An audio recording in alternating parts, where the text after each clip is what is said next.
Hello everyone, welcome to this series of podcasts, I and You, where we discuss everything about ophthalmology and life, and we get to know the person behind the ophthalmologist. As a short recap, last time we had spoken with Dr. Rupal Shah, who was the mother of the smile surgery. But today I have the pleasure and honor of introducing Professor Dr. Mahipal Sachdev, who is a very compassionate human being above all, and also I would say, in my opinion, one of the last of the stars of Indian ophthalmology. He is a renowned surgeon, a clinician who is, I would say, the best in India and sought after across the world. He is also the man of firsts, or a pioneer in various aspects in ophthalmology. He has done many uh, inventions, many new surgical techniques. All these have come from him. The chairman and medical director and a senior consultant at Center for Sight Group of Eye Hospitals, which was started in 1996. He was awarded the Padma Shri in 2007 by the President of India for his contribution towards medicine. He has authored multiple journals, multiple articles, multiple books.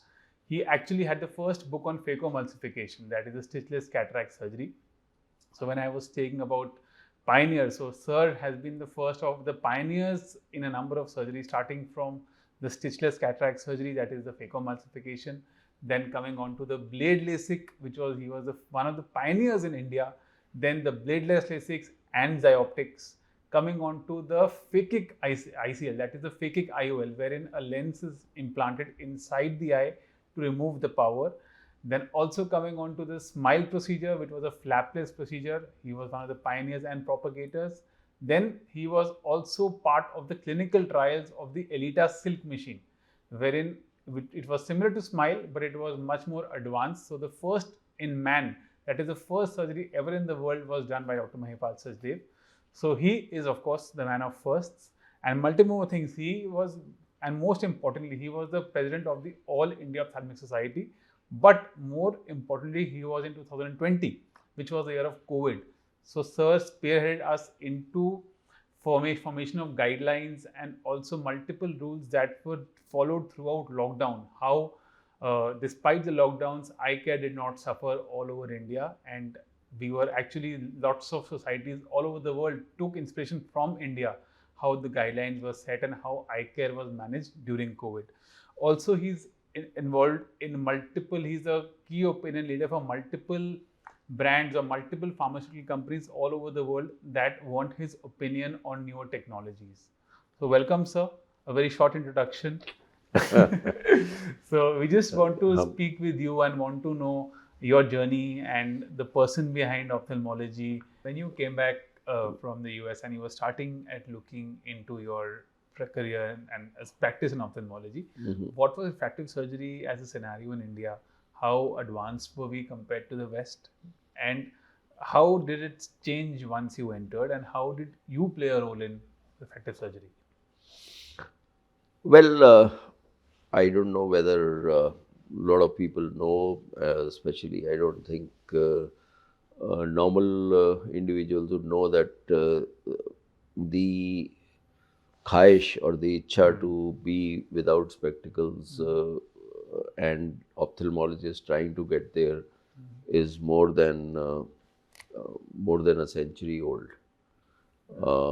So it started way back, and then among the first things in 1930 in Japan, Sato was giving small little incisions within the cornea, but then came in the incisions for outside the cornea, and that was popularized by a Russian doctor called Fedorov. And just to tell you that this is how what the main idea was to change the shape of the cornea. So जैसे आपको बताया ये cornea है सामने, छोड़ ये cornea है सामने. सो कॉर्निया का अगर हम आकार बदल दें या कर्वेचर बदल दें तो लाइट जो है वो कॉर्निया, अगर पहले आपका ये जैसे कॉर्निया है, अगर ये कॉर्निया ज़्यादा स्टीप है तो ये ज़्यादा इसमें पावर होगी.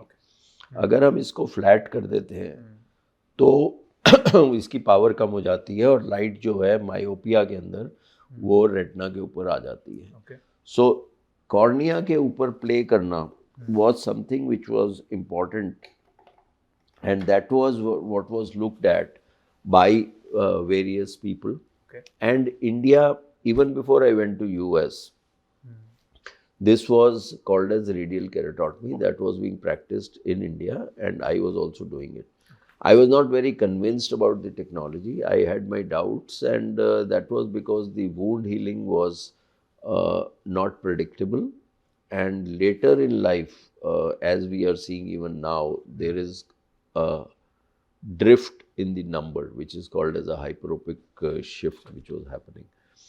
And I also worked on the wound healing assisted by confocal microscope, and we have certain publications when we were in US. So refractive surgery basically was not still practiced to that extent in the US. It was a Russian technique that came. Then there was an American modification, and we were doing it in India in the form of radial keratotomy. Basically making cuts in the cornea. Basically making radial cuts. Radial keratotomy. Kerata means cornea. Totomy means to make incision. So you were making radial incision. And then at that time, again, a story, something where minds bring together ideas. And computer industry was evolving very fast. So you have the chips and you have to cut it very fine. Right. So for etching these chips, a laser was being used that was called as an excimer laser. Excimer का मतलब excited dimer. तो उसमें gas इस्तेमाल होती थी और वो computer की चिप्स को एच कर सकता था. अगर आप किसी का बाल लें, अपना बाल लें, तो उसके अंदर भी वो उसको इतनी प्रिसीजन से एच कर सकता है या इनग्रेव कर सकता था. तो उससे थॉट प्रोसेस आया, and there too an Indian was involved by the name of Srinivasan. Okay. So he was working with this excimer laser in the lab, etc. And then ophthalmologist combined this and said, "Ke why can't we burn or etch certain amount of corneal tissue?" Okay. तो वो excimer laser आया, उसके ऊपर पहले blind eyes पे trial हुई, फिर बाद में हुआ जिससे कि कॉर्निया का आकार, कॉर्निया का कर्वेचर जो है वो in a titrated fashion depending upon the power that a person is having of the glasses, आप उसका आकार बदल सकते हैं. Okay. That is when the new era of refractive surgery came. From a slightly imprecise, inaccurate radial keratotomy, this went on to something which was much more precise.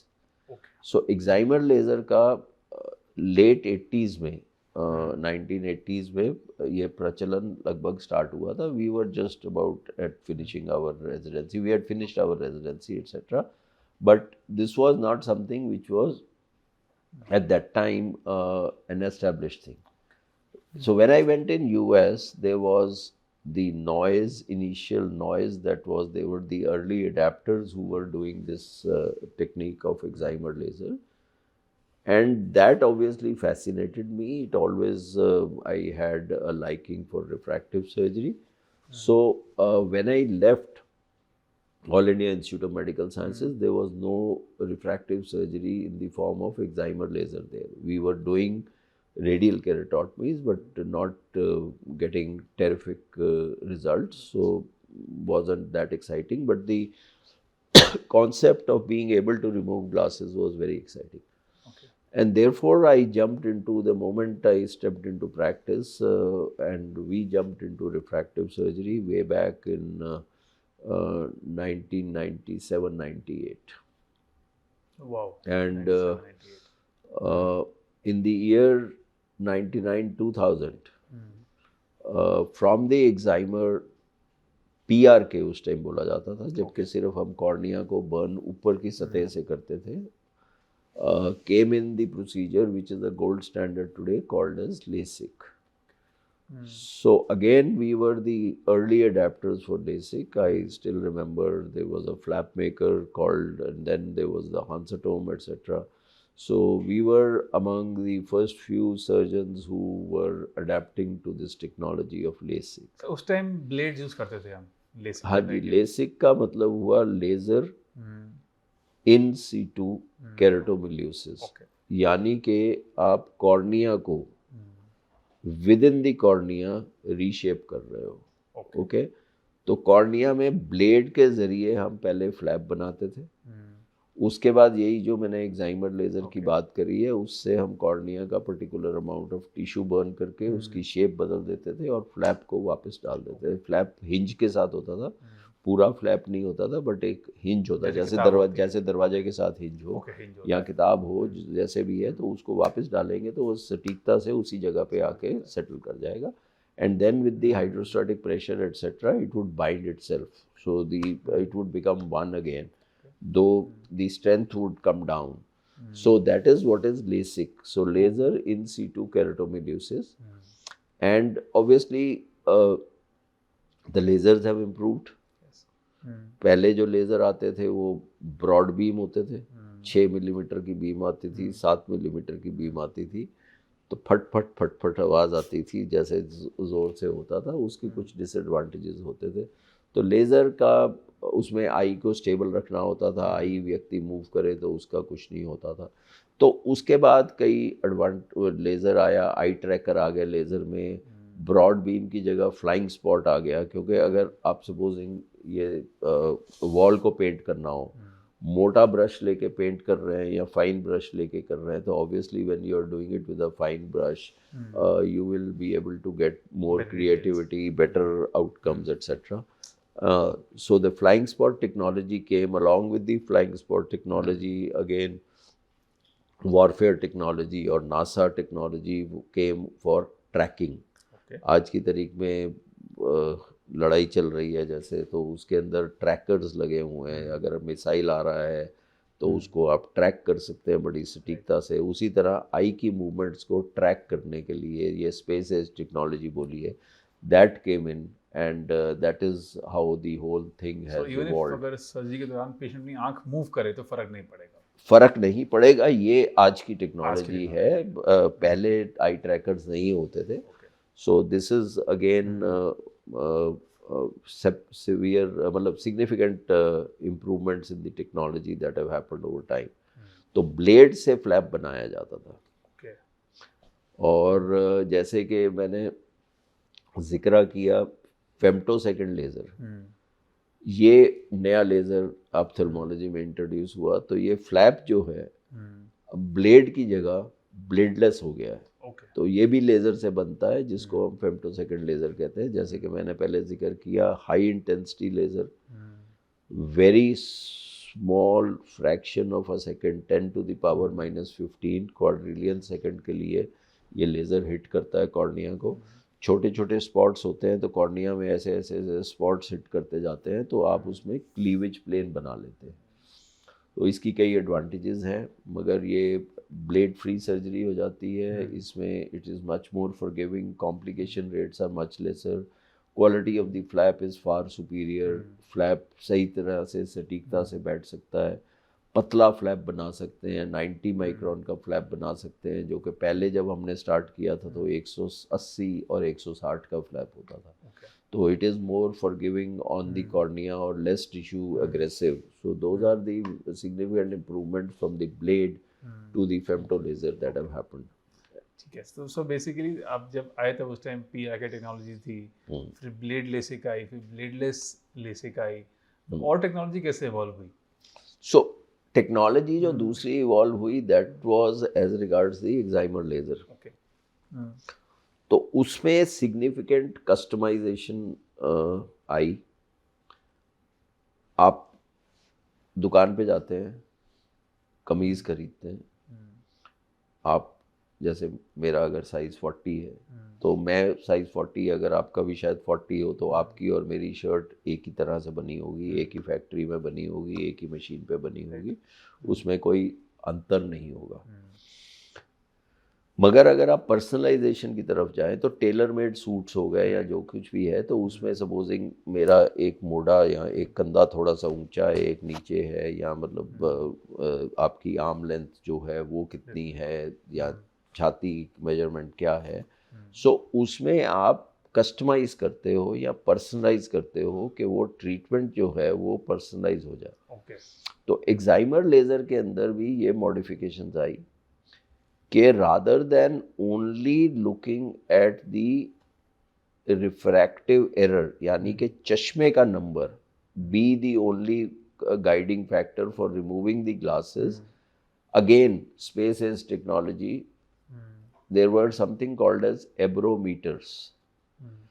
एब्रोमीटर का मतलब ये है कि लाइट अगर आपकी आंख में जा रही है, पर्दे पे हिट करके वापस आ रही है, तो अगर ये मीडियम जो पूरा है इसमें कोई त्रुटि नहीं है, तो लाइट जैसे गई वेव ऑफ लाइट वैसे ही वेव ऑफ लाइट बाहर आनी चाहिए।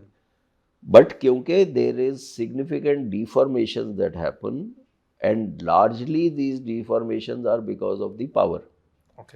तो उसको first order second order aberration कहते हैं। तो वो largely it is because of the power. तो वो पावर की त्रुटि करके वो डेविएट हो जाती है। जब वो वापस आई तो उसको मेजर किया, मगर उसके बाद in addition to that there is something called as higher order aberrations. तो इसको मापने के लिए एब्रोमीटर्स आए और वो एब्रोमीटर के बेसिस पे अब ट्रीटमेंट होता है। कई लोग आज की तारीख में इसको डिश आउट कर रहे हैं कि ये नई टेक्निक है या जो है। ये टेक्निक सन 2000 में हमने इंट्रोड्यूस करी थी, मतलब कि बेसिकली उस टाइम एक कंपनी ने इंट्रोड्यूस करी थी उसको in the form of what is called as Zyoptix. So Zyoptix is also wave front guided laser, so that is customised laser. उस टाइम भी बात होती थी, अभी भी बात होती है eagle eye supervision, but that really didn't materialize to that extent. But still you got in, instead of the normal laser firing basis the number, you have personalized the laser by picking on several points on the cornea, getting their deformation और ये deformation के accordingly आप उसको treat कर रहे हैं। Okay sir, to simplify, अगर एक रे ऑफ लाइट है, अगर मेरी आई के अंदर जाती है, आपकी आई के अंदर जाती है, जब आई के अंदर जाके रिफ्लेक्ट होके आती है, जो बाहर आ रही है मेरा अलग होगा और आपका अलग होगा, तो वो सबका अलग होगा। So there is waves of these lights which go in with different points and you have to capture the deformation. Wave of light गया, wave of light वापस आया, उसको पकड़ा आपने और ये देखा कि वो कितना ऑल्टर हुआ है। तो जैसे मैंने कहा, अगर मीडिया में कोई ऑल्टरेशन नहीं है, इफ एवरीथिंग इज परफेक्ट, तो जैसे गई है वैसे वापस आएगी। वैसा होता नहीं है। तो हर व्यक्ति के अंदर ये एब्रेजन होती हैं, नंबर होता है, एब्रेजन होती है, तो उसको आप मैप करके उसके अकॉर्डिंगली आप computer again generates the outcome and you will then the data that you have captured, उस डेटा को आप यूटिलाइज करके उसके हिसाब से ट्रीटमेंट करेंगे। तो आई एम श्योर सर, आपके 25 इयर्स पहले ये टेक्नोलॉजी थी, तो तब it would have been manual, अब तो it must be AI generated कि अब आप एआई को यूज करते हो। नहीं, मैनुअल की बात नहीं है, इसमें 2-3 चीज़ें आती हैं। टेक्नोलॉजी को टाउट तो कर सकते हैं कि आपके भाई it will give you supervision etcetera. अभी हाल ही में दोबारा रीलॉन्च हुई है, it is like old wine in new bottles. It is nothing very great. Maybe the way the ray is going, the ray is coming back, उसको मतलब आप और number of points वगैरह कुछ change हुआ है, but these are just non inconsequential kind of a situations. तो इसमें issue ये आता है कि जब आँख है, व्यक्ति दूर देख रहा है, व्यक्ति पास देख रहा है, व्यक्ति साइड से देख रहा है, तो उसकी अकोमोडेशन चेंज होती है। अकोमोडेशन से बहुत क्विकली बताइए सर। अकोमोडेशन का मतलब आंख के अंदर जो लेंस की बात होती है, लेंस की पावर चेंज हो जाती है, कॉर्निया का आकार साइड से इधर से अलग है, तो आपका जो वेव फ्रंट डिफॉर्मेशन है वो गलत आ जाता है। मतलब गलत is not the word, it is different. So in simple word, जैसे रे ऑफ लाइट आंख के अंदर आ रही है और वही रे ऑफ लाइट आंख से बाहर जा रही है, अगर मैं दूर देख रहा हूँ तो उसका आकार कुछ और है, और पास देख रहा हूँ तो आकार कुछ और है। हाँ, तो उसके आउटकम अलग होगी। तो getting the same outcome with different inputs is going to be different. Okay, so that is the first thing. Second चीज ये है, हर व्यक्ति की जो वेव फ्रंट डिफॉर्मेशन है वो उम्र के साथ चेंज होती है, कॉन्स्टेंट नहीं होती है। आज मैंने वेव फ्रंट को देखा, कल मैंने वेव फ्रंट को देखा, साल बाद देखा, 2 साल बाद देखा, 5 साल के बाद देखा, उसमें अंतर आएगा। ट्रीट आप आज की पॉसिबल वेव फ्रंट डिफॉर्मेशन पे कर रहे हो, 5 साल के बाद उसका आकार अलग होगा। तो वो एक चीज़ है। थर्ड चीज़ ये है टिश्यू हीलिंग। आपने लेज़र किया, बर्न किया किसी चीज़ को, हर इंसान की टिश्यू हीलिंग फ़र्क होगी। So that is another compounding factor. तो ये सारी चीज़ें मिला के कहना कि भाई हम सुपरविजन या ईगल आई विजन दे सकते हैं, this has not stood the test of time. Okay, so one can make tall claims. Companies will make tall claims, and there will be people who will be making tall claims that this is kind of giving you supervision, etc. But all laser platforms today, which have customization and which has good precise laser, the smallest spot working at the fastest speed, with the fastest eye tracker. जैसे मैंने बोला I move करती है तो उसको track करना है, मैंने लेज़र को यहाँ हिट करना है और आई इतना मूव कर गई तो यहाँ की जगह अगर यहाँ हिट करा तो वो मतलब नहीं रखता। तो ये कई चीज़ें होती हैं, हीट जनरेट होती है। जब लेज़र आप बर्न कर रहे हैं, बड़ा बीम करता था, जो बड़े बीम में ये प्रॉब्लम होती थी, उस जगह पे वो 6 मिलीमीटर का स्पॉट आया तो हीट ज़्यादा जनरेट होती थी। तो इसलिए fast lasers, fast eye tracker, least heat generation, multi-dimensional, 7-dimensional eye trackers, these are the things which will improve the outcomes of the treatment. Not just wavefront. Wavefront, every machine is working on wavefront optimization. That is not a problem. That is just saying certain things, but these are the important things कि आपकी time कितना लग रहा है, व्यक्ति स्थिर देख रहा है कि नहीं देख रहा, आई मूवमेंट लेज़र के टाइम कितनी हो रही है, कितना फाइन स्पॉट है, उसकी बीम की प्रोफाइल क्या है, उससे आप बर्न कैसे कर रहे हैं, कॉर्निया को कितनी सफाई से मतलब सफाई से उसको आप बर्न कर रहे हैं।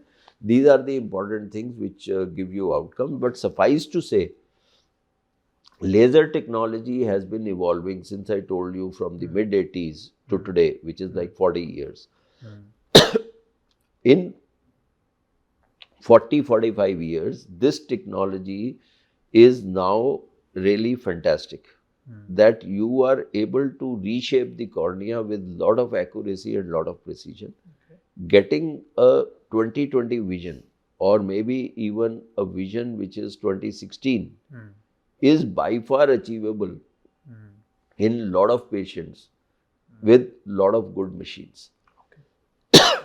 So, I'll come back to this again, sir. ये जो टेक्नोलॉजी की हम बात कर रहे हैं कि हम 20/20 से बेटर या 6/6 से बेटर विजन दे सकते हैं, but just rewinding back to the time of refractive surgery, आपने बताया ब्लेडलेस एक आ गया, फिर ब्लेडलेस आ गया, तो ये ICL क्या है और स्माइल क्या है, ये कब आए sir, and how are they an advantage, उसका फ़ायदा क्या था ओवर कन्वेंशनल लेसिक?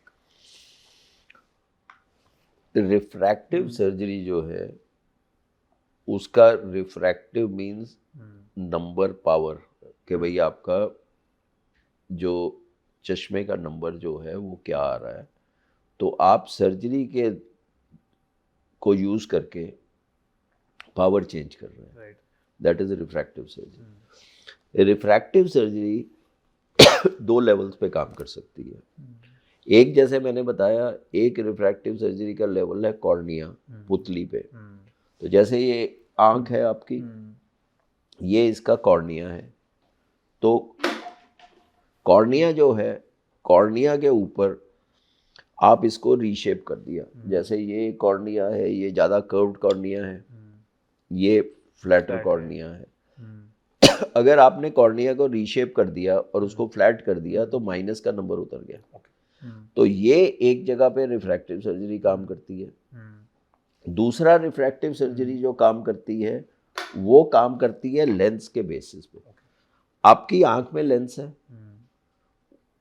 और कॉर्निया, ये टोटल एक आई पावर है।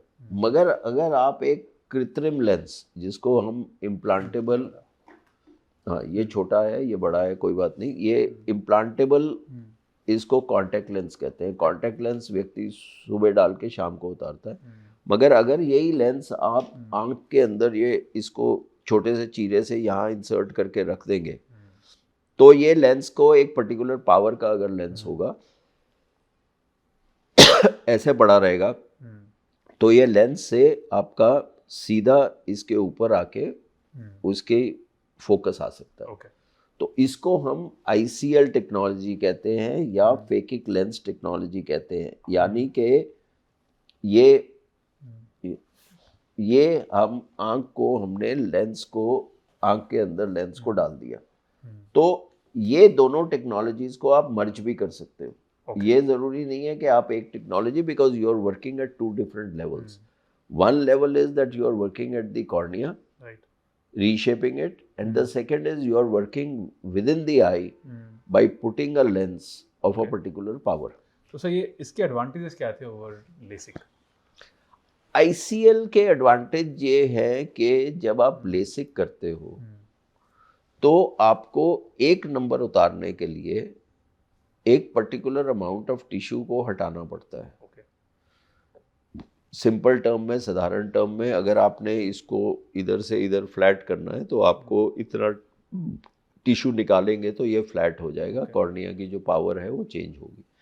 तो एक नंबर उतारने के लिए लगभग आपको 13-14 माइक्रोन कॉर्निया का बर्न करना पड़ता है। तो सपोजिंग किसी व्यक्ति का 15 नंबर है या 10 नंबर है, तो अगर 13 माइक्रोन लगता है तो उसको 130 माइक्रोन कॉर्निया बर्न करना पड़ता है। आपको कॉर्निया का अगर देखें तो नॉर्मल एक थिकनेस होती है, वो लगभग इंडियन सर्कमस्टांसेस में 530-540 माइक्रोन होती है। तो आप कॉर्निया को कितना बर्न कर सकते हैं? ये तो है नहीं कि पूरा कॉर्निया बर्न कर दें। तो इसका एडवांटेज ये है कि ये सब्ट्रैक्टिव सर्जरी नहीं है, ये एक एडिटिव सर्जरी है लेंस वाली। यानी कि आप कॉर्निया को बर्न नहीं कर रहे हैं, कॉर्निया का टिश्यू निकाल नहीं रहे हैं। जो सब्ट्रैक्टिव सर्जरी हुई, माइनस प्लस का तो सब लोग समझते हैं, तो माइनस कर रहे हैं हम कॉर्निया का टिश्यू को। ये एडिटिव सर्जरी का मतलब ये हुआ कि हम आंख के अंदर एक नया लेंस डाल रहे हैं। तो कैटरेक्ट सर्जरी में होता है कि आप कैटरेक्ट को निकाल के नया लेंस डालते हैं। इस केस में it is an implantable contact lens, phakic lens. Eyecryl phakic भी आता है, ICL आता है, IPCL आते हैं, कई प्रकार के लेंस है। तो आप ये लेंस को आंख में डाल रहे हैं ऑफ अ पर्टिकुलर पावर। तो हाई पावर के लिए ये लेंस आया था। दूसरा ये है कि कुछ प्रकार के कॉर्निया होते हैं जिसको आप लेजर विजन से करेक्ट नहीं कर सकते। जो कॉर्निया का आकार, कर्वेचर, स्ट्रेंथ अगर कम हो तो आप उसको जरा सा भी बर्न नहीं करना चाहेंगे क्योंकि उससे वो कॉर्निया गिव वे कर सकता है। It can go into complications of ectasia बोलते हैं उसको। तो उस केस में भी हम ये लेंस को करते हैं। तीसरी बात ये है, इसमें हीलिंग फैक्टर कम होता है। यानी कि आपने कॉर्निया को बर्न किया तो कॉर्निया हील करने की कोशिश करेगा। उससे जो सटीकता है, जितना आपने बर्न करा, आपने प्लास्टिक को नहीं बर्न किया, आपने लिविंग टिश्यू को बर्न किया। Living tissue has a regenerative and healing power, so it can negate the effect to some extent, जिसको हम रिग्रेशन कहते हैं। यानी कि इफेक्ट थोड़ा कम हो सकता है। मगर आप ये जब लेंस डालते हैं तो इसकी पावर चेंज नहीं होती, क्योंकि ये प्लास्टिक मटेरियल है। This is made of silicone या it is made of acrylic etcetera. So polymer या जो भी मटेरियल होता है उसका ये बना होता है। तो ये जो मटेरियल आपका है, ये आई के अंदर जब जाएगा तो वो वहीं रहेगा। तो इसलिए इसमें जो स्टेबिलिटी है, that is suppose to be little better. So stability can be better. It's an additive surgery. Again, the biggest advantage is कि it is a reversible surgery. खुदा ना खास्ता अगर आपको हो रहा हो कि इससे कुछ प्रॉब्लम हो रही है तो you can take out this lens. ठीक है? And it is much more useful for higher powers. And ये भी आप देखिए, आप दोनों टेक्निक्स को ज्वाइन कर सकते हो। अच्छा। आप एक टेक्निक आपने करी, उससे आधा नंबर उतर गया, दूसरी टेक्निक करी, उससे भी आधा नंबर उतर गया। तो सबसे ज़्यादा जो मैंने पावर रिमूव करी है वो -28 की करी है। 28। हाँ, तो -28 की पावर जो रिमूव करी है उसको हम बायोप्टिक्स कहते हैं। यानी कि bi means 2 optics means it is working at 2 different optical planes. Okay तो बायोऑप्टिक्स भी कर सकते हो, इवन ट्राइऑप्टिक्स कर सकते हो। इरेगुलर कॉर्निया में आपने क्रॉस लिंक करके रिंग डाल दिया, साथ में ICL कर दिया, साथ में लेज़र कर दिया, तो you can combine various techniques. तो ये चीज़ आपको ज्ञान में होनी चाहिए, या लोगों को ज्ञान में होनी चाहिए कि हर मर्ज की एक दवा नहीं है। आपने रिफ्रैक्टिव सर्जरी करानी है तो रिफ्रैक्टिव सर्जरी आज प्लेथोरा है। There are more than 10 to 15 different types of ways by which you can alter the power of a person. Okay.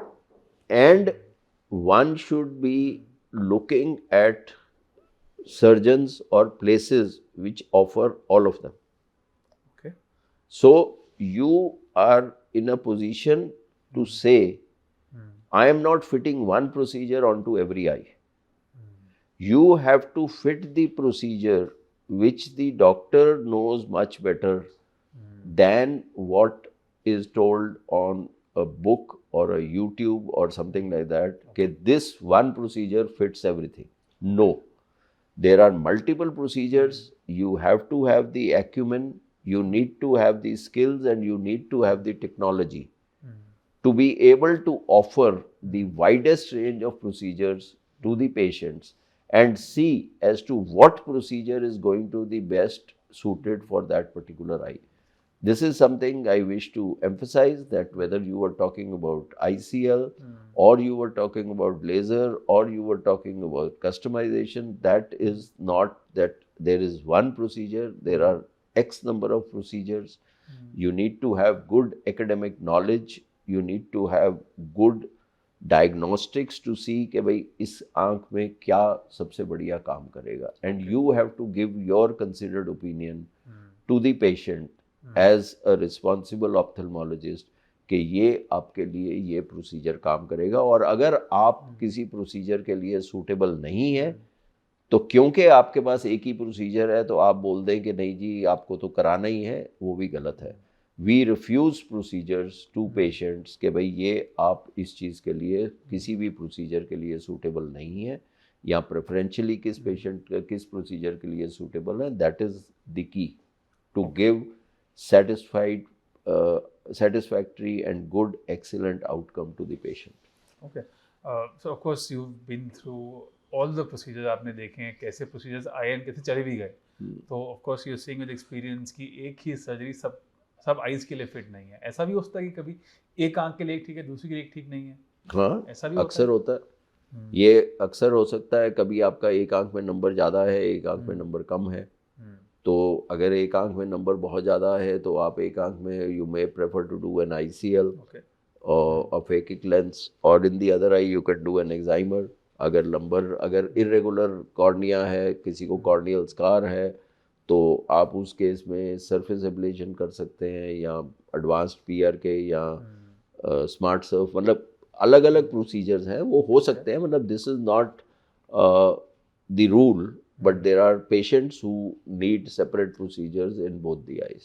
Okay, so briefly I want to touch on what is SMILE and what is Silk. ये कब आए and इनका advantage क्या है and difference क्या है from, because आजकल social media पे बहुत ज़्यादा I would say chatter है about SMILE, LASIK, Silk, lots of procedures that are said, so the patient tends to get confused. So how are they different between SMILE and Silk, and how are they different from a LASIK?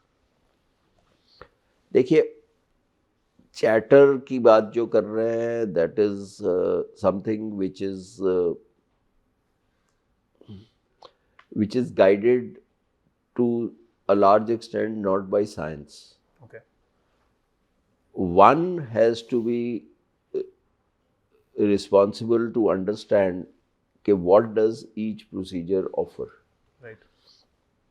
आपने improvements देखी, laser जब start हुआ, laser technology में improvement देखी, beam profile में improvement देखी, कितना बड़ा साइज़ की बीम है उसमें उसको ट्रैकिंग की इम्प्रूवमेंट देखी, डेटा गैदरिंग की इम्प्रूवमेंट देखी कि एब्रोमीटर्स आए डिफरेंट टाइप वगैरह, कॉर्निया के कर्वेचर वगैरह में इम्प्रूवमेंट देखी। मगर जो फंडामेंटल चीज़ है वो होती है लैसिक। उसके बाद जो नेक्स्ट चीज़ आई उसको हम कहते हैं लेंटिक्यूल बेस्ड प्रोसीजर। ये प्रोसीजर जो है आज की तारीख में 4-5 मशीनें ऑफर करती हैं। तो जैसे मैंने बोला, लैसिक में ये कॉर्निया है, कॉर्निया का हमने फ्लैप बनाया हिंज के साथ, उसके बाद हमने लेज़र अप्लाई किया, उससे हमने पावर के हिसाब से कुछ टिश्यू बर्न किया और ये फ्लैप को वापस डाल दिया। अब ये जो फ्लैप बनाते हैं, जो कि पहले ब्लेड से बनता था, उसके बाद फेम्टोसेकंड लेज़र से बनता है।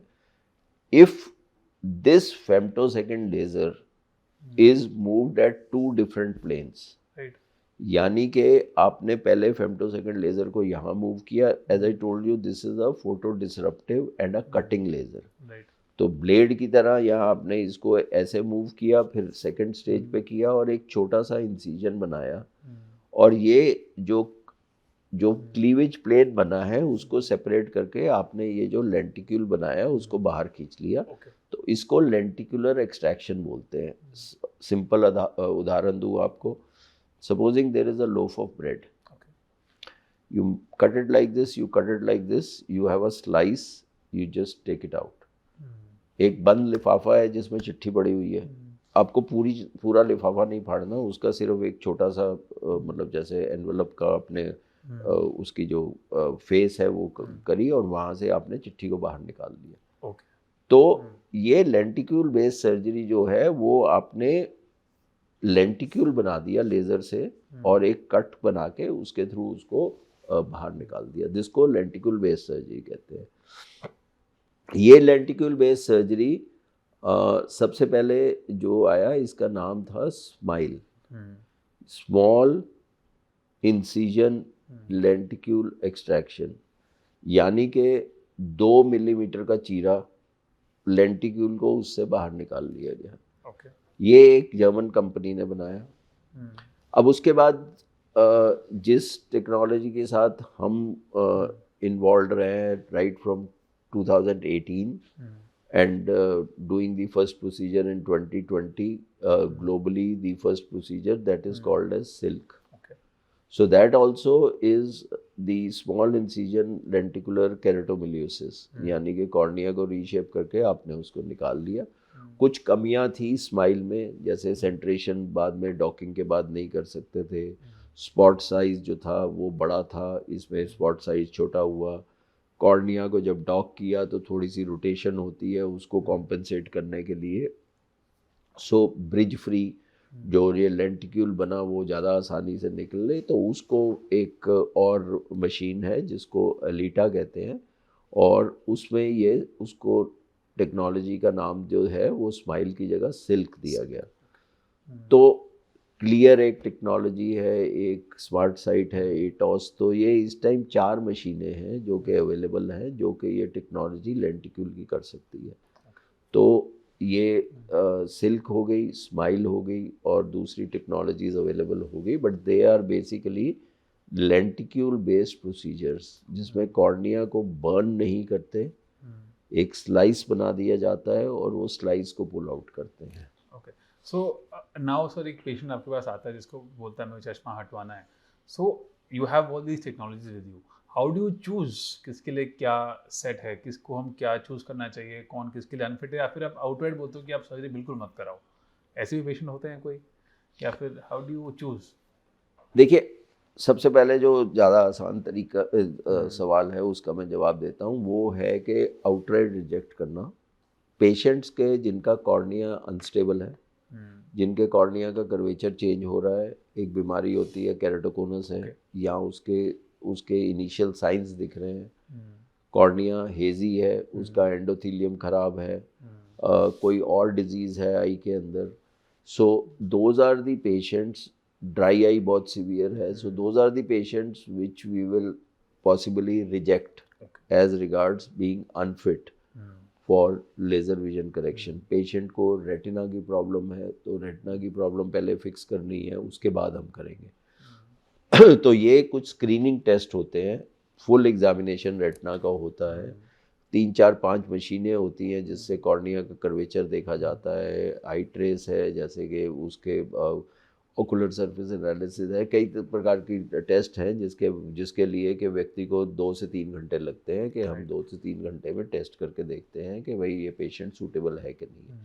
ये टेस्ट जो है ये डेटा एक्विजिशन का भी काम करते हैं कि डेटा क्या लेंगे आप जिसके बेसिस पे आप उसको ट्रीट करेंगे।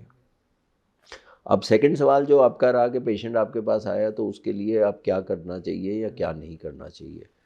Now a vast majority of the patients or a lot of patients will get good results with any of these techniques. Right. It is not that you have established a superiority of one technique over another technique. Right. ये बहुत rare होता है कि under the same circumstances you have a large database कि एक आंख को एक टेक्निक से करा गया है और उसी व्यक्ति की दूसरी आंख को दूसरी टेक्निक से किया गया है और उसको कंपेयर किया गया हो। तो ये that is an actual analysis. Making tall claims कि भाई this technique is better than this technique और this technique is the one which will give you the best results in all is incorrect. अब आप lenticule based करें, lenticule based जो technique है उसके advantages हैं कि भाई कॉर्निया में छोटा कट होता है तो नर्व्स कम कटेंगी, ड्राई आई कम होगी, रिकवरी पेशेंट्स की जो है वो स्टेबल होती है ज़्यादा, मतलब कि बेसिकली उसमें रिग्रेशन का चांस कम होता है। कस्टमाइजेशन अगर आपको ज़्यादा करनी हो तो वो आज की तारीख में लेंटिक्यूल में नहीं हो सकती। अगर किसी व्यक्ति को ज़्यादा कस्टमाइजेशन की ज़रूरत है, उसका सिलेंड्रिकल पावर बहुत हाई है और यहाँ उसका प्लस माइनस का नंबर है, तो उस केस में कस्टमाइज ट्रीटमेंट है जो कि अमेरिस में होता है, that basically gives you better outcome. Corneal scar है या सुपरफिशियल ओपेसिटी है तो उस केस में आप स्मार्ट सर्व करेंगे या उस केस में आप सरफेस एब्लेशन करेंगे। थिन कॉर्निया है तो आप सरफेस एब्लेशन कर सकते हैं और उसके साथ एक सेकंड प्रोसीजर है कॉर्नियल क्रॉस लिंकिंग, वो कर सकते हैं।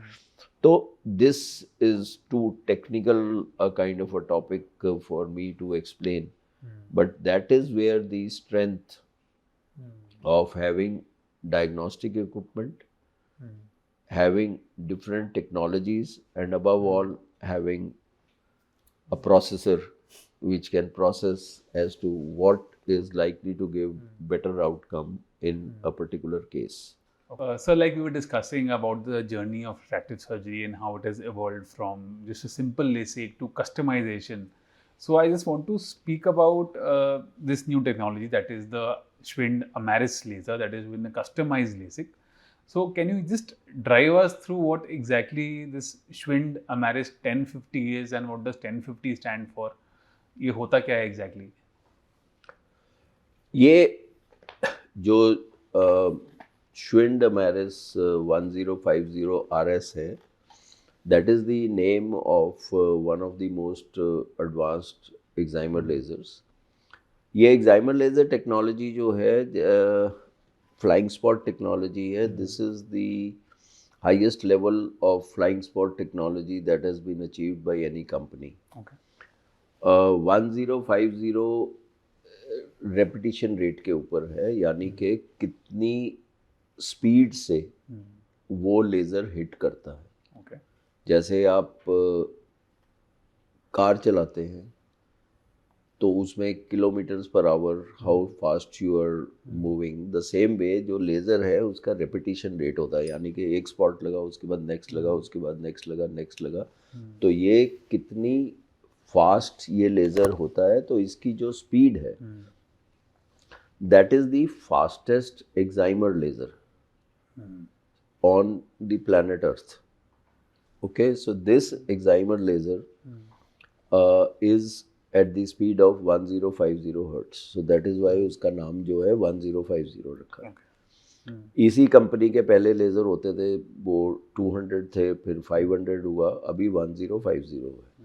तो 1050 जो है ये बहुत लिमिटेड नंबर अवेलेबल है because for making the laser fast. जैसे आप देखें कि स्पोर्ट्स कार है वो तेज़ चलती है या रेगुलर कार है, तो उसमें प्राइस का डिफरेंस बड़ा होता है। तो ये 1050 है, this is one of the most expensive lasers in the market. Okay. तो नाम इसका 1050 पड़ा, अमेरिस 1050, दैट इज़ बेसिकली, अगर इसमें आप फोटोग्राफ देखें तो दे लुक एट अ चीता।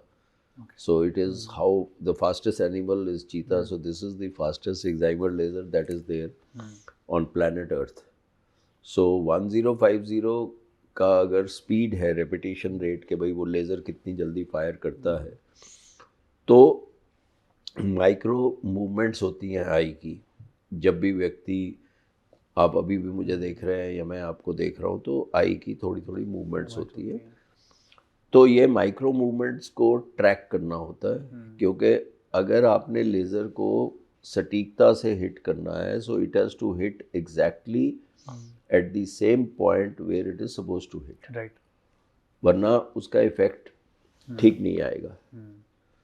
तो आई को आपने पहले ट्रैक करके फिक्स कर लिया, जैसे कि गाइडेड मिसाइल को आपने किसी चीज़ को ट्रैक कर लिया, फिक्स कर दिया, तो आई का जो ब्राउन ऑफ द आई है उसके पैटर्न का इमेज ली जाती है जबकि व्यक्ति बैठा होता है डायग्नोस्टिक्स में, राइट, और लेज़र चलने से पहले उसको ट्रैक करके ऑन कर देते हैं। यानी कि आई के जो ब्राउन ऑफ द आई है, जैसे आप जानते हैं फिंगरप्रिंट्स लेते हैं आजकल एम्बेसीज वगैरह में, वीज़ा के लिए आपका आई का स्कैन भी लेते हैं, क्योंकि each individual eye scan is far more precise than even the fingerprints. तो वो स्कैन ले लिया आपने, उस स्कैन के हिसाब से आपने आई के जो ब्राउन ऑफ द आई के अंदर क्रिप्ट्स हैं, एलिवेशन है वगैरह, उसको आपने पहले फोटोग्राफ ली, उसके साथ उसको मैप करके फिक्स कर दिया। अब आपने जब लेज़र फायर कर रहे हैं तो अगर कुछ भी मूवमेंट हो रही है तो उसको ट्रैक कर रहे हैं, तो लेज़र को आपने बीम को फिक्स कर दिया है कि ये चीज़ यहाँ पे हिट करनी है। तो अगर आपका थोड़ा भी मूवमेंट है तो your tracker speed has to be as fast, if not faster than the movement of the laser. Okay. So the tracker is also the fastest laser, the fastest tracker, along with the fastest laser. So that also has a speed of 1050 hertz. Okay. So you are therefore getting more precise outcomes because the laser is hitting the same area where it is supposed to hit. Right. Because it is tracking even the minutest movement of the eye. और इसको track करने के लिए दो चीज़ है, एक speed है, एक एक्यूरेटली कितना ट्रैक कर रहे हैं। तो उसके लिए आई ट्रैकर जो है ये एक डिफरेंट लेवल पे चला गया। अगर आप दूसरे देखें मशीन जो कि 500 हर्ट की है मगर क्लेम कर रहे हैं कि भाई ईगल आई देते हैं, जो कुछ भी है, उसका पहली बात तो ये है कि ट्रैकर की स्पीड इसकी उससे डबल से ज़्यादा है। Okay. एक्साइमर लेज़र की स्पीड डबल से ज़्यादा है, उससे टाइम कम होता है, और जो ट्रैकिंग का मैकेनिज़्म है वो वहाँ पे 3 डायमेंशनल है, केवल ऊपर नीचे 3 डायमेंशन में उसको करता है, बट ये 7 डायमेंशनल आई ट्रैकर है। ओके। 7D आई ट्रैकर आजकल आप देखते हैं जो कैमरा की स्क्रीन है 4D HD वगैरह जैसे होती है, तो ये 7 डायमेंशनल आई ट्रैकर है जो कि किसी और मशीन में अवेलेबल नहीं है। ओके। तो combination very fast laser, fastest eye tracker and 7 dimensional eye tracker. तो क्या चीज़ ये इसको करता है, ये चीज़ करता है कि बहुत माइन्यूट ब्रश है, आप उसको जैसे चाहे कस्टमाइज कर सकते हैं। स्पीड बहुत ज़्यादा है, स्पीड ज़्यादा होने से टाइम कम लगता है। तो पेशेंट को क्या होता है, पेशेंट की eye movement for a particular time is the attention span और the fixation is much better if the time is less. तीसरी बात ये है क्योंकि स्पीड ज़्यादा है तो लेज़र का स्पॉट इधर से इधर मूव करता रहता है, तो हीट जनरेशन बहुत कंट्रोल्ड है। ओके। आप कोई भी एक्साइमर लेज़र करेंगे तो वो बर्निंग लेज़र है, it's a photo ablative laser. Ablation का मतलब समझते हैं बर्न करना किसी चीज़ को, फोटो मीन्स लाइट से। फोटो एब्लेटिव लेज़र जो होता है वो हीट जनरेट करेगा। सबसे बड़ा जब मैंने अगर ब्रॉड बीम का स्पॉट होता था तो उसमें हीट ज़्यादा होती थी, आउटकम्स इतने अच्छे नहीं होते। इसका स्पॉट बहुत महीन है, very small spot for and moving very fast. तो इधर एक स्पॉट लगा कॉर्निया में, इधर लगा, इधर लगा, इधर लगा, तो उसमें सेम जगह पे दोबारा स्पॉट लगने में थोड़ा समय है, तो हीट जो है वो कम जनरेट होगी, तो आउटकम बेटर होंगे। कोलेजन जो है फाइबर की श्रिंकेज नहीं होती, उससे कोलैटरल डैमेज कम होगा। ओके, तो सर तो बेसिकली बहुत पेशेंट्स आते हैं जो क्लिनिक में पूछते हैं कि डॉक्टर अगर मैं लेसिक करा रहा हूँ या करा रही हूँ, मेरी आईज मूव करेंगी तो डैमेज तो नहीं होगा। तो basically what you mean to say कि अब ये मशीन मूवमेंट्स को ट्रैक करेगी, तो मतलब patient even if the patient moves the eye कोई लॉस नहीं है, आप पावर कम ट्रीट नहीं नहीं, उसमें जो आप कह रहे हैं बिल्कुल सही कह रहे हैं, उसमें अगर पर्टिकुलर मूवमेंट से ज़्यादा होती है तो मशीन रुक जाती है। Okay, So if you are moving, if the machine is, मतलब if the eye has moved to the machine by more than 1.5 millimeter, it will stop. Okay, And before that, it is tracking and readjusting, tracking, readjusting, tracking, readjusting, tracking, readjusting. तो mirror जो होते हैं जहाँ से laser आता है, उसको वो readjust इतनी तेज़ी से कर लेता है कि जहाँ पे मैंने मारना है लेज़र, मतलब मशीन के एल्गोरिथम के हिसाब से वो वहीं लगेगा। So that is the advantage. You can't just be having a fast machine with a slow eye tracker. Okay. Your eye tracker has to be as fast or faster than the machine. Okay. So this is how the whole thing has worked. And to get these things, obviously the price of the machine goes up. That's why it's German technology. It's a German technology, you know, accuracy, lasers, speed, etc. This is where the Germans excel. Yes. So that is the German technology by Schwind. Okay. So if you compare this, so this is doing a custom eyes LASIK. So it's Yes. basically LASIK that is done by the examiner is the Schwind Amaris. So how do you compare this with the current other available platforms, like you have the IFS or you have the intralaser laser or you have the contour laser or you have the Innovize laser? So इन सब का जो frequency है वो इससे कैसे match करता है? ये जो when you started, maybe say if you're looking at lasers which were broad beam, Right. the frequency was like 40 hertz. Okay, 40 hertz. Yeah. So you are looking at a 25-fold or maybe 26 or 27-fold increase in the frequency. Okay. So you're looking at 1050. The other lasers have reached a maximum peak of 500 hertz. This is more than double. This is more than double. Okay. And I told you that the time that it will take for removing one diopter power, मतलब diopter is the power which चश्मे में होती है, वो myopia के लिए केवल 1.3 seconds है Per diopter. per diopter, which is again almost half the time as taken by other machines. Because speed is double. Because the speed is double. और स्पीड के साथ थोड़ा स्पॉट का होता है, तो it is not exactly half the speed, but it is somewhere nearer to that, about 60% of the speed of what it is in the other lasers. So speed means less time. Less time means less time the patient has to be stationary as regards. Eye tracker, double the speed or maybe 3 times the speed. Right. उससे आपकी trekking अच्छी होगी और उससे आपकी सटीकता से laser को हिट करेंगे।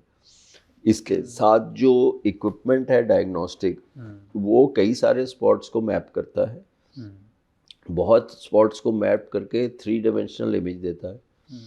और इसके साथ एक और टेक्नोलॉजी जुड़ी हुई है जिसको हम फोरसाइट कहते हैं। फोरसाइट? हाँ जी। ओके। फोरसाइट का क्या मतलब? You can look into the future. Yes.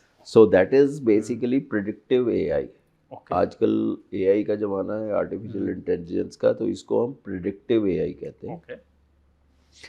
कि आप ने व्यक्ति की आँख का पैमाइश करी, उसका मैप लिया कॉर्निया का, and once you have the map of the cornea, you will say that this is how I am going to treat this with the laser. Okay. Once I have treated with the laser, it will throw up, the machine diagnostics will throw up what is going to be the final outcome of the cornea after treatment. Before the surgery? Yes. Okay. So basically it is foresight. That means that you are looking into the future by this predictive artificial intelligence. which no other technology or equipment has today, Okay. to predict as to what is going to be the outcome as regards the cornea once you have treated. And this, we are proud to say, we are the first to launch this in the entire Asian continent. Wow. Foresight. So, foresight with customize. That means that the doctor has the ability to prognosticate, to look into the future by foresight as to if we are doing the customized treatment, that means the customized treatment onto the cornea as to what is going to be the outcome. So you Okay, can- this is far more superior than any other technology that is there. And getting 20/20 vision is almost a given. And getting better than 20/20 is what we are getting in a reasonable number of patients. That means that you can get something like a 6/5 partial or more, but that is a separate issue altogether. But the main thing is that the outcomes in this technology are really very good. The doctors being able to predict and even show to the patient more so in irregular corneas. Okay. See, where do you get the difference? The difference that you get is whether you are able to capture these irregularities, and what are you going to do once you have these irregularities, and how do you treat it, and how is it going to, cornea is going to look after these irregularities. This is not there in the kind of other machines that are being touted. More than 40 to 50% of the patients, you are not able to even capture the irregularities or the abrasion profile with the same readings coming again and again. Repeatability. is there. Repeatability in those cases is not there. Okay. And once you are not having the repeatability, almost 50 to 60% of the cases or 30-40% of the cases are unfit for getting that treatment of ray tracing treatment which is there. And then, as I have emphasized, that every eye is different, and when every eye is different, its healing is different. The amount of burn as regards the speed and safety and precision of the eye tracker is going to make the difference. You may have plotted something, Right. but when you are firing, if the speed of the laser is slightly suboptimal, or the eye tracker is not a 7-dimensional eye tracker, you are not going to hit the achieved target that you are wanting to do. So it is not just one question that you have to do. You have to have several factors that come in, and customization of treatment is today a given in majority of the good machines. It is taken to a different level by the diagnostics that you have in the Amaris 1050, by the speed at which the Amaris is working, and also by the speed of the eye tracker, as also the 7-dimensional eye tracker, and thermal control of the amount of damage that is done to the cornea. So these are certain things which are working in the favor of outcomes for this particular machine. So my mind is still stuck at that foresight. So you said you can see beforehand. So it's like technically you can tell the patient before the surgery that your results are going to be somewhere like this. So the patient can actually be comfortable before the surgery, knowing whether he or she will have good results or not. Yeah, so basically foresight is something that is of significant value in irregular corneas. That if you have an irregular cornea, for example, there is a specific disease called as keratoconus. Right. So in a keratoconus or forme fuste of keratoconus, if I am going to do a laser, by foresight, I can say that this is the asymmetry in the cornea, and this is how symmetrized it will look Okay. after the procedure. So that is where it has a very significant role to do that. Even when you are looking at normal lasers, that may not be of that critical value, because the outcome may be similar in different cases, but specifically in corneas which are irregular or which have some kind of specialized treatment that is required, like a topo-guided treatment, like a TCAT or TREC. These are technical words, but these are what is required. That is where the doctor and possibly the patient also needs to see as to how the cornea is going to look after the treatment. Just to elaborate, TCAT and TREC. TCAT stands for Topo-Guided Customized Ablation Treatment, and TREC stands for Topo-Guided Removal of Epithelium for Keratoconus. So these are treatments which are used to just shave the cornea or stabilize the cornea in case of keratoconus.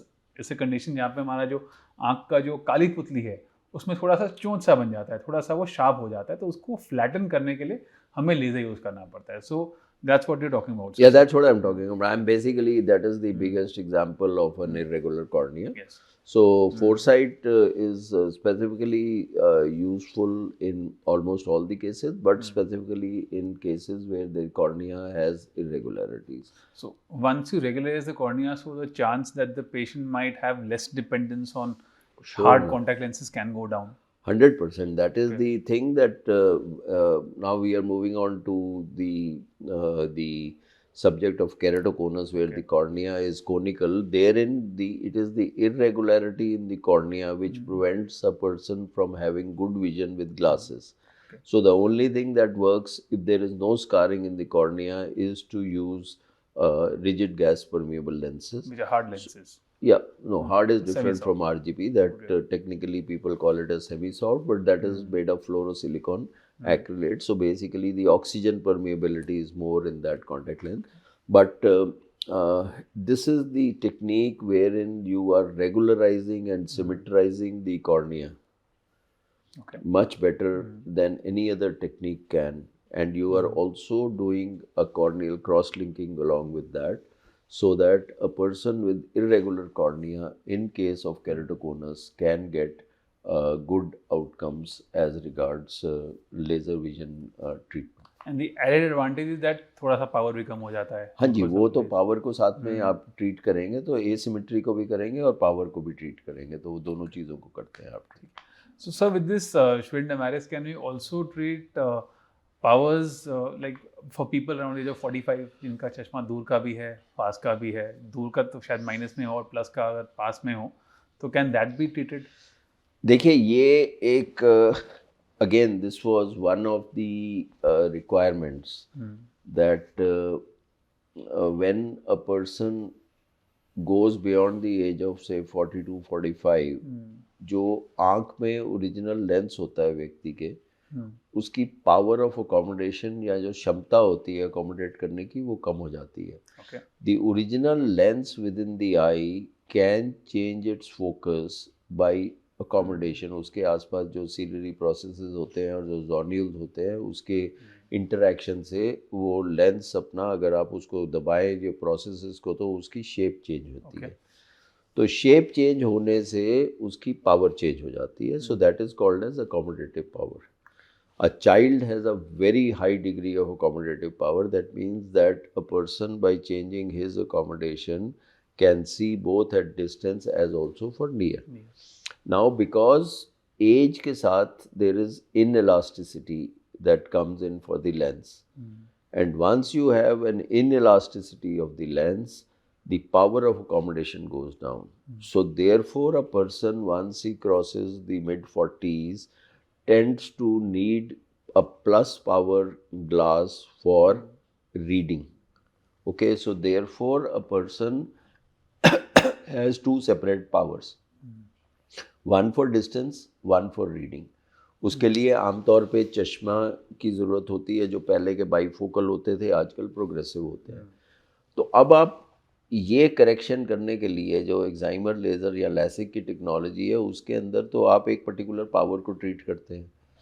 So here you need to separate powers, okay, और maybe 3 powers के, intermediate का अलग है, near का अलग है, distance का अलग है. तो इसके लिए जो करेक्शन के लिए जो पावर्स की ज़रूरत होती है, उसको हम प्रेस्बी मैक्स टेक्निक कहते हैं. That is pretty much available, and we are getting very good results with this Presby Max. Presby Max is for patients who are above mid-40s and who have two separate powers for distance and near. So how do you achieve that? आपको उसको achieve करने के लिए एक तो आपको ये check करना पड़ता है कि दोनों आईज में से डोमिनेंट आई कौन सी। ओके।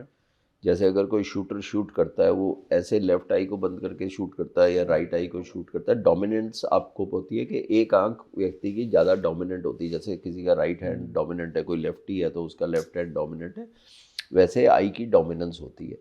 तो जो डोमिनेंट आई है उसको हम सेट करते हैं दूर के लिए, यानी कि उसका दूर का नंबर पूरा उतार देते हैं। और जो दूसरी आई होती है उसमें हम थोड़ा सा माइनस का पावर छोड़ देते हैं, जो कि माइनस का पावर अगर किसी के आंख में छोड़ा जाए तो उस पर्टिकुलर केस में आदमी नज़दीक का बेटर देख सकता है। That is one part of it. Second part of it के कॉर्निया में हम थोड़ी अमाउंट की मल्टीफोकैलिटी इंट्रोड्यूस कर लेते हैं या डेप्थ ऑफ फोकस को इंट्रोड्यूस कर देते हैं by causing what is known as differential ablation of the cornea, यानी कि कॉर्निया का डिफरेंट सतह पे डिफरेंट कर्वेचर को चेंज करते हैं, जिससे कि हम स्फेरिकल एब्रेजन इंड्यूस करते हैं, जिससे कि हम डेप्थ ऑफ फोकस इंड्यूस करते हैं। थोड़ी टेक्निकल टर्म्स हैं बट डेप्थ ऑफ फोकस होता है कि आदमी इधर भी देख पा रहा है इधर भी देख पा रहा है। रीडिंग के लिए ये डेप्थ ऑफ फोकस चाहिए होती है। और ब्रेन जो है उसकी प्लास्टिसिटी बहुत ज़्यादा होती है, तो वो ये थोड़ी सी जो डिसिमिलर इमेजेस आ रही है उसको फ्यूज करके वन कर देता है। तो ये प्रेस्बी मैक्स जो टेक्निक है that is giving excellent results for patients who are presbyopic, यानी कि मिड 40 से ऊपर, जिनका के नज़दीक और दूर का नंबर अलग है। तो प्रेस्बी मैक्स, presbyopia से presby, max means gives you the maximum effect. So presby max is the technique that we are using in the LASIK platform of Omaris 1050 to correct distance and near vision anomalies in patients. So you mentioned neuroplasticity, that your brain can actually adjust to those different focus ki dur ka aur paas ka. So in what percentage does a patient achieve this plasticity? So the plasticity is achieved more often than not. It is almost achieved in most of the cases. But the biggest advantage that you have in Presby Max is that it is a reversible procedure. Okay.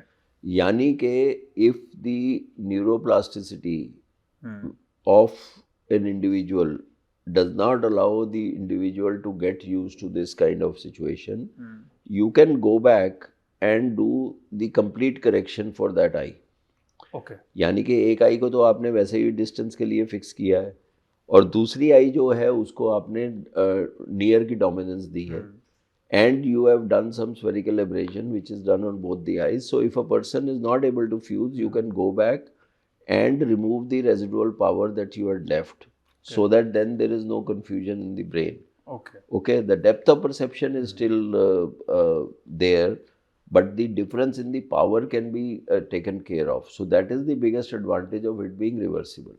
Okay, so basically if the patient is dissatisfied, you can always reverse the procedure. Yeah, but it normally takes a little number of days, maybe a week, 2 weeks, 3 weeks, and suddenly the patient is very, very happy with the entire thing. Initially, the person may be comparing one eye with the other eye, etc., and maybe feeling that there is a difference. But then it just happens. That is what they say. That within few weeks, then the patient suddenly gets into the stride, and the brain takes over, and the person is able to get good binocular vision for both distance and reading. So we don't check the patient's vision separately. We would say आप दोनों आंखों से देखिए, आपको दूर का दिख रहा है, और दोनों आंखों से देखिए नज़दीक का दिख रहा है. So once you get over the concept of not comparing both the eyes, the neuroplasticity just takes over. Worst case scenario, wait for 2, 3, 4 months. If the patient is unhappy, you can go ahead and put the patient under the laser again and take care of the residual power. Okay. So just I'm sure आपको भी clinics में patients से आते होंगे जो बोलते होंगे doctor साहब मेरा नंबर फिर से चेंज हो गया, and they have to change the progressive glass again. So progressive lenses जिसमें चश्मा दूर का भी है, बीच का भी है, पास का भी है, are not very cheap. They are expensive. There are different filters, different brands. So how do you compare doing a Presbymax to a patient or actually asking the patient? So what turns out economical for the patient in the long run? देखिए एक economics की बात आपने कहा कि number change हो जाता है, आप नंबर को चेंज होने को भी साइड पे छोड़ दीजिए। पेशेंट चश्मा रख देता है, टूट जाता है, पेशेंट उसको उल्टा रख देता है, स्क्रैच हो जाता है, कहीं गलत डिटर्जेंट से ट्रीट कर दिया, उसकी स्क्रैच हो गया या उसकी डिस्कलरेशन आ गई। So normal life of a spectacled which is well maintained may not be more than 1 to 2 to 3 years. Right. And if you break it earlier, then so be it. And if the power changes, then so be it. So there have been several analyses that have been done, mathematical models, etc. That even Presbymax को side पे छोड़ो, even normal LASIK को ले लो आप. तो normal LASIK के अंदर the amount of money that a person is spending for contact lenses through the life, or the person is spending on glasses, is far more, and in progressive it is far more as compared to a one-time expense for doing a presbyopic LASIK correction or a LASIK correction. The second thing, आपके पास presbyopic contact lenses भी आते हैं, मगर वो presbyopic contact lenses specifically अगर उसमें टॉरिसिटी हो तो वो उसकी स्टेबिलिटी नहीं होती और उसमें एडजस्टमेंट करने में दिक्कत होती है। तो again if you are looking at the comfort and if you are looking at the cost for presbyopic contact lenses or bifocal contact lenses as compared to Presbymax, if you do a lifetime spend or maybe even a 5-year or a 10-year spend, a one-time expense on Presbymax is going to be advantageous. Okay. The second thing, if you have got this depth of focus imprinted on your cornea, that means that you have done this. So tomorrow if you need a cataract surgery, you may not then require a multifocal or an EDOF lens because your cornea still has that imprint onto it where you have imprinted a depth of focus. So how long will this Presbymax last? It lasts for several years. Again, as I told you, it can, like it is reversible, it is redoable. Okay. You can go back and redo or increase the depth of focus if required for the patient. एक और चीज़ है which is again been very well established, that the incidence of having maybe the possibility of having an infection with a contact lens wear over years of use versus the chance of something going wrong when you are getting a laser done is far more. Okay. So the safety factor or the safety profile which people fear is far higher today in today's world with the laser vision correction as compared to maybe wearing contact lenses over a long period of time. These are all alternatives. Alternative of glasses, alternative of contact lenses, or alternative of laser vision correction. In India, these techniques are growing rapidly because there is a lot of word of mouth nowadays where a lot of people have got this laser vision correction. Only limited places are doing the correction for presbyopia. So I think this is again a fantastic technique that is available in the form of Presbymax for correcting presbyopia in people who are middle-aged. So we know that this technology has not penetrated as much as we would like because there is lack of knowledge amongst the patients. But we know as ophthalmologists, the patients who've gotten it done are very, very happy. And they are very happy. So what are the criteria that would actually make a person fit for a presbyopic treatment, laser treatment? No, the first thing is that whenever you are doing a presbyopic correction, your machine has to have the ability to do a presbyopic correction. Not all machines have the ability to do a presbyopic correction. Very few machine technologies are available which are able to do this presbyopic correction because they have not concentrated on doing this presbyopic correction. So one is that you have to have the ability. The second is that there is a requirement of chair time. That means कि patient जब आता है उसको समझाना पड़ेगा कि भाई हो क्या रहा है और वो हो क्या रहा है उसके बारे में वो पेशेंट को हमने जब समझाना है तो उसको हमने सिमुलेट करके कंडीशन देनी है कि जब आपका लेज़र होगा तो आपका ऐसा विजन आएगा. तो वो simulation in the glasses is something very important. So you have to spend time. There is a chair time that is involved. Third is counseling the patient after the procedure is done, that there may be a gap of between 1 to 3-4 weeks which are there. Then the patient selection has to be good. उसमें pupil size के ऊपर effect होता है कि आपका pupil जो है वो क्या size का होना चाहिए, वो बड़ा है या छोटा है, क्योंकि जो डेप्थ ऑफ फोकस इंड्यूस होती है वो पर्टिकुलर एरियाज या जोन पे होती है, तो उससे वो प्यूपल साइज का भी इन्वॉल्वमेंट होती है. फिर ये देखना कि उसका रेटिना ठीक है कि नहीं है, उसके अंदर कोई प्रॉब्लम तो नहीं है, अगर वो है तो उसमें डेप्थ ऑफ फोकस वगैरह की प्रॉब्लम आएगी. तो overall it needs an integrated approach for the patient being seen and to say that which patient is going to be good for this Presby Max. Okay, so we spoke about the Schwinn-Demarais, we spoke about the customized LASIK, we spoke about Trek, TCAT, Presby Max, and Foresight. So, can we also do flapless treatments on this, sir? Yes. The Schwinn-Demarais. Okay, now you are talking about flapless treatment. This again is something which is a fantastic thing, which is a touchless, bladeless treatment, which is called as Smart Surf. Okay. So smart is smart, surf is surface. Okay. So you are doing the treatment on the surface. Okay. So Smart Surf or Smart Surface is the name of the treatment. When you are looking at doing the laser, when it started as something called as PRK. PRK means photorefractive keratectomy, where you are using light to reshape the cornea, but the laser was put on top of the cornea after manually removing the corneal epithelium. जैसे आपकी skin की चमड़ी होती है, उसके सबसे कोई खरोच पड़ जाए तो वो एपिथीलियम छिलता है, ठीक है, टॉप मोस्ट लेयर. तो similarly top most layer of the cornea को एपिथीलियम बोलते हैं. उसको मैनुअली हॉकी स्टिक वगैरह से उसको रिमूव करते थे. तो अगर हम टचलेस पे आते हैं तो हमको ये कॉर्निया की हम थिकनेस को मापते हैं पहले. We look at the thickness of the cornea of any individual, that is called as the epithelial thickness, epithelial map of the corneal thickness that we take. और इसको भी हम लेज़र से बर्न करते हैं, रादर देन मैकेनिकल डिब्राइडमेंट या mechanically उसको remove करने के लिए हमने एक ही बार फुट स्विच प्रेस करना है. लेज़र का टचलेस हो जाता है, मतलब आप उसको कोई हॉकी स्टिक वगैरह से नहीं करते हैं. आप एक बिल्कुल फर्स्ट क्लास सर्कमस्क्राइब्ड मैनर में, वो आपका ऑब्वियसली अगर हॉकी स्टिक से होगा it is going to be traumatic to the cornea. Instrument है जो बेसिकली इंस्ट्रूमेंट है, मतलब it shape like a hockey, that's why it's called like a hockey stick that we are using.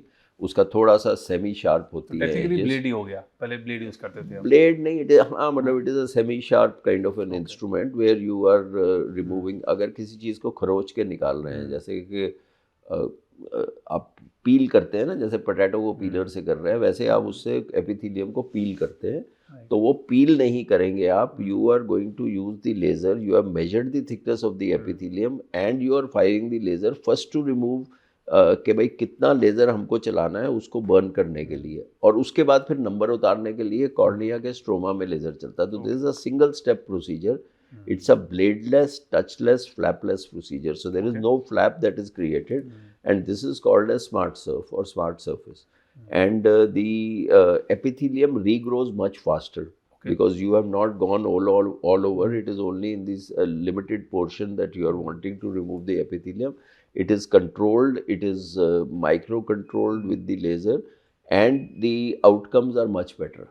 So this is called as Smart Surf, which is available in the MIRAS 1050, and we are doing a lot of patients, specifically patients who do not wish that if they have got a laser done or not to be detected. Okay. So there are certain and those who play contact sports. If you have a flap and you are say boxed or you get hit in the cornea, then the flap can get decentered and displaced.